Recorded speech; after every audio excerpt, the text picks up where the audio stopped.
And so good principle of interpretation would demand that the way you understand one instance of Immanuel must be the way you understand it in the next two usages in the next chapter. And so what I'm going to do is read you the context for these two other usages of Immanuel and demonstrate that this Immanuel is no mere human being, but actually God with us.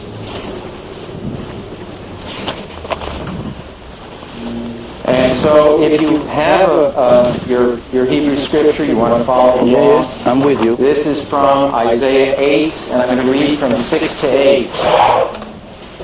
Inasmuch as these people refuse the waters of Shiloah that flow softly, and rejoice in Rezin, in Remaliah's son. In other words, they were trying to make a treaty with the Rezin, who was the king of Damascus, the king of Aram. Okay, Rezin and Remaliah's son. Now therefore, behold, the Lord brings up over them the waters of the river, strong and mighty, the king of Assyria, and all his glory. He will go up over all the channels and go over all the banks. And what this is talking about is the fact that Assyria, that was threatening Israel and eventually took Israel into captivity, would also threaten Judah. And so King Ahaz made a treaty with Assyria. But Assyria thought, who needs to keep this treaty? I'm going to have my cake and eat it too. I'm going to take all Judah.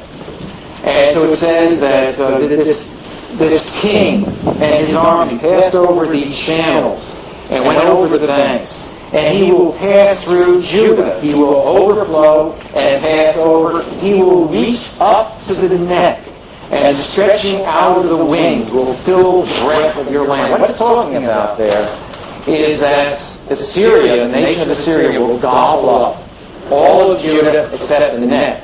And the neck, of course, if you know your history, that represents Jerusalem. And remember King Hezekiah and Isaiah held up Jerusalem.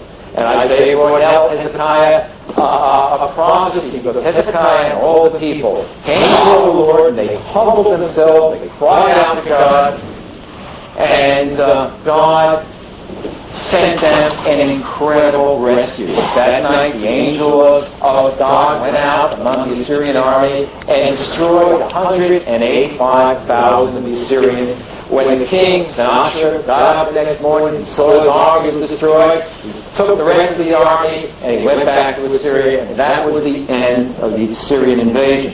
But I want to complete that quote, because it says he will overflow and pass over, he will reach up to the neck, and stretching out of his wings will fill the breadth of your land, O Immanuel. Now what it's saying here is harkening back to the original usage of Immanuel. It's saying that Immanuel seems to be the owner of the land. Now how could a mere human being be the owner of the land? Let's look at one other context. And this is just the next verses. Starting in verse 9. Isaiah says, be shattered, O you peoples, and be broken in pieces. Give ear, all of you from far countries. Gird yourselves and be broken in pieces. Gird yourselves, but be broken in pieces. In other words, all these nations are going to be broken. Take counsel together, but it will come to nothing. Speak the word, but it will not stand. Why not? He concludes the statement by saying, for God is with us. But in Hebrew, that word is for Immanuel. What Isaiah is saying there is, the nations have all these plans. They're not going to stand. They're going to be broken. What's going to stand in the way? Immanuel. See, this Immanuel is not a mere human being. This Immanuel is the one who stands against all these nations that are coming against Israel. Thank you. If you know, in Hebrew language, there are tens of names, or perhaps hundreds of names, that the meaning of those names is God is with us, or God watch over us, or God is our source, or many other names. Nobody ever claims that just because the word El, Immanuel, or different El, or Daniel, or all kinds of names, because the name El is in it, so he's the Messiah or he's the master of the land. But I just want to make sure that I highlight the point that I told you before. Please. We are still speaking about the Alma, the young lady, and I would like to give you an example what I meant before, maybe to make it a little bit more clear to you. This is what I'm going to go ABC. First, the prophet was sent to the king of Ahaz before the war with those three kings, as you mentioned, Ahaz, Pakach, and Razim. The prophet Yeshayahu lived 600 years before Jesus was born, 2,600 years ago. As you know, I'm sure, 26 in the time of King Chizkiyahu, 2,600 years ago. That means 600 years before Jesus was even born, before anybody knew about him, God sent the prophet to tell the king of Israel that right now I'm going to send you a sign that you're going to win the war. And please pay attention to the details, because the way you presented it, you skip one or two things that change the entire subject. And those are the things which I like to highlight. The first example is that the daughter or the wife is pregnant, nobody knows about it yet, she will give birth to a boy. The name of that boy eventually will be called Immanuel.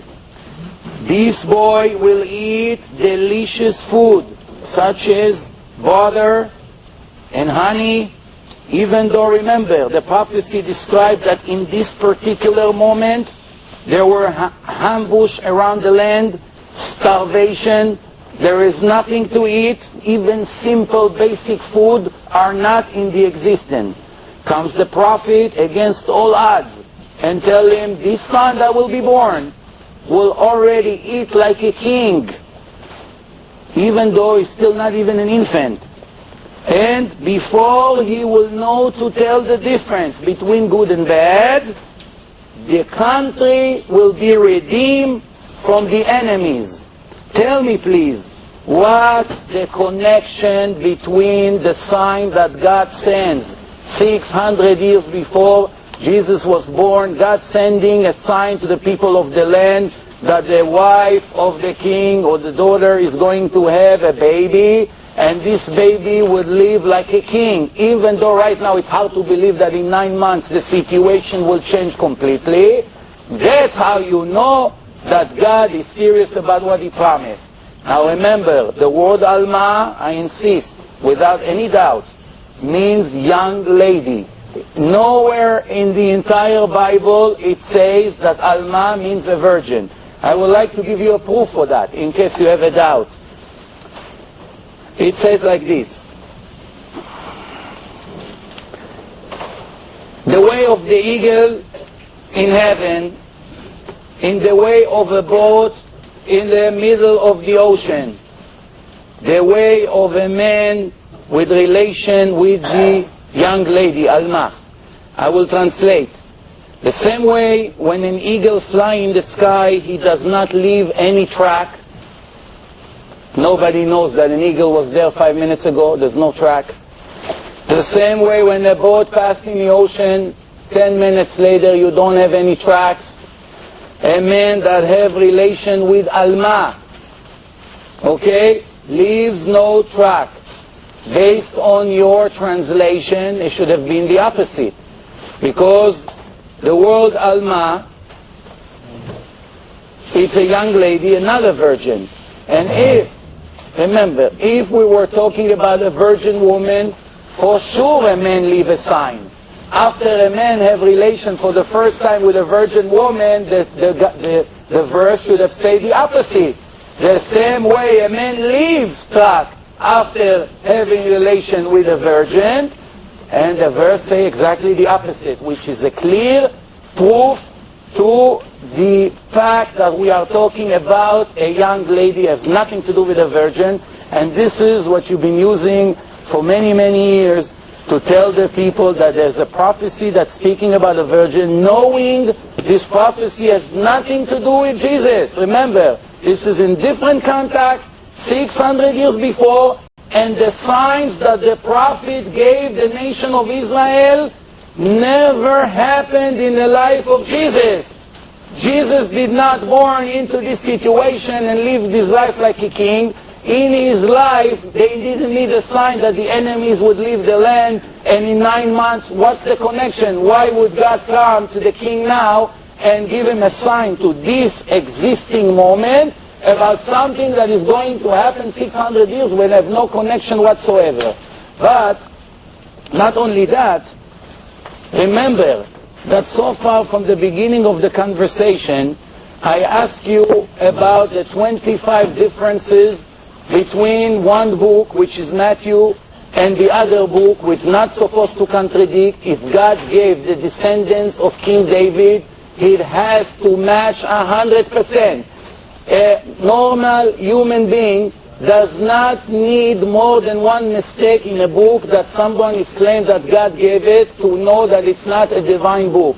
If I open the book and I have 25 different mistakes in half a page, not one mistake, 25 different mistakes, which one of the two books were given by God? It's impossible that God gave two books with 25 different names. God doesn't know the order from King David until we arrive to Joseph the carpenter. Plus, even if there were no mistakes, even if the names are 100% match, who wants to come to describe that Joseph is a grandson of King David, when right after that he himself writes that Joseph has nothing to do with the son, he's not the father? Now I would like to respond to what you said before. You say that sometimes descendants go by the mother. You know very well that it's a very, very incorrect statement. Because throughout the Torah always refers to the father. לממשפחותם, לבית אבותם. Nowhere in history a person became a Kohen because his mother is a Kohen. If his mother is Kohen and his father is just an Israelite, he is a regular Israelite and he doesn't have all the benefits of the Kohen. Nobody in history, before Christianity even started, had even the thought to think to link a person based on his mother. That's one thing. And plus, just to finish one more sentence, if it goes by the mother, as you may refer, tell me please, why did you waste a page to prove that the father is a grandson of King David? You should have done the opposite. You should write, Mary is the daughter of Yocheved, the daughter of Rachel, the daughter of Sarah, the daughter of Leah, the daughter of whatever, and until you reach King David.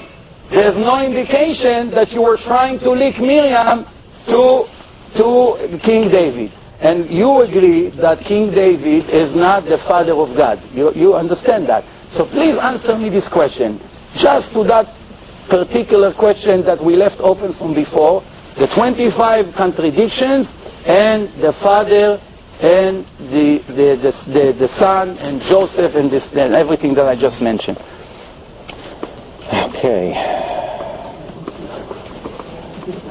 Okay, let me just deal very briefly with the genealogy again. You know, why are there two genealogies? Maybe the Bible just wants to cover the bases, and because Joseph isn't the biological father, maybe they thought, well, they have to justify it with both. I'm not sure exactly why. Getting back to the Isaiah prophecy, which